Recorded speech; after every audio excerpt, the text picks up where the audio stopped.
electric vehicles were first introduced to the public, they were seen as an environmental conservation advancement. It's well known that tailpipe emissions release many pollutants into the atmosphere that are not only harmful to human and animal health, but one of the leading causes of global warming. So, one would assume that the invention of a car that cuts these tailpipe emissions out completely would in turn produce significantly less pollution, right? My name is Mariah Zinner. I'm a freshman in college, and just like so many others, I've seen the environmental changes happening worldwide and wondered what I could do as an individual to make a difference. I'd like to preface this by saying that my claim is not that electric vehicles do not make any difference, but instead my argument is that electric vehicles are in their relative infancy stage and have vast room for improvement, and that they are not yet the ideal choice for the majority of people. Today I'd like to talk about this desire to make a difference. More specifically, I'd like to talk about the push for switching to electric vehicles that I view as unnecessary. Starting off, we'll talk about the vehicles themselves and how they may be affecting our planet, and then I'd like to get into specifics of personal inconveniences that may occur.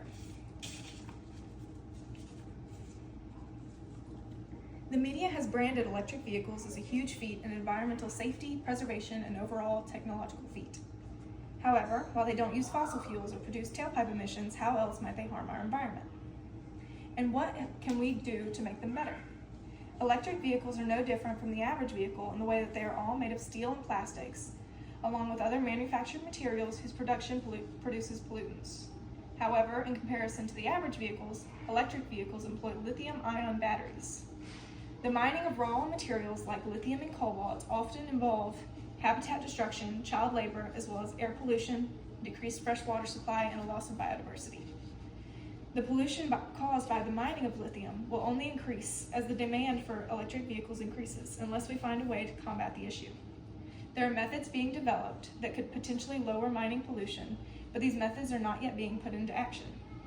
Lithium mining is less destructive than oil fracking, but the damage it does is still significant. If these methods were to be implemented, the amount of pollution caused by the manufacture of these batteries could be decreased by 50% or more. Electric vehicles are constantly being improved as new technologies surface, and I believe that one day they will be so advanced that they rule the roads and make huge impacts on global warming. As of right now, though, the fact of the matter is that electric vehicles do produce a smaller carbon footprint and produce less greenhouse gases, but the question is whether the difference is considerable enough to justify the costs that come along with both buying and actually owning an electric vehicle.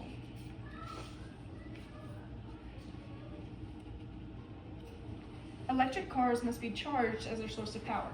Does this create a new hassle? Is it accessible given that charging stations have not yet become common?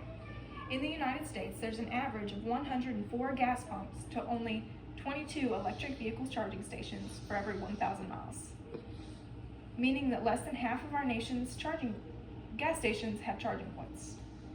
The lack of charging stations means that drivers have to worry about running out of battery before reaching their destination.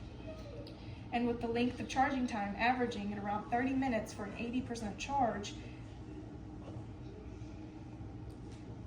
at public stations, this brings anxiety is a serious issue, especially when compared to the average gas tank fill-up, which takes roughly 2 to 3 minutes, and the commonality of gas stations, which almost eliminates the fear of running out of fuel.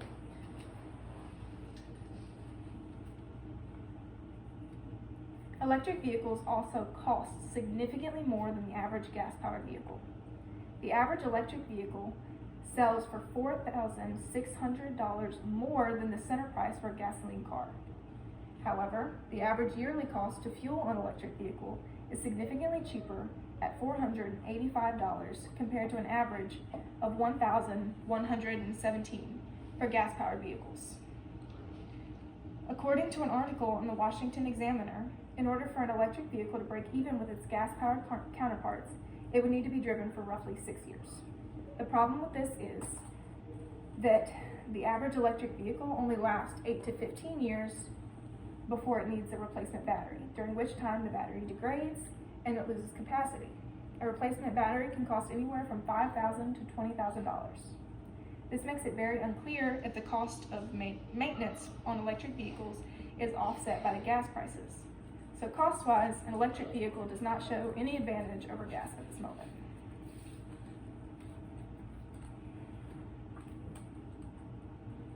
My argument is not against electric vehicles, but instead against the promotion of an unrealistic expectation of what they do. While electric vehicles may produce a smaller carbon footprint and can help a person to assist in preserving the environment, it's difficult to tell just how much of a difference you can make.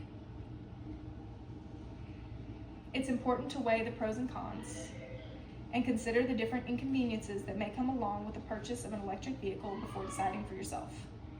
While electric vehicles are certainly something to look forward to in the future, at this point in time, electric vehicles are not the best option for many consumers, especially when considering vehicles such as hybrids that may be a more ergonomic way to reduce carbon footprints while still being affordable and practical.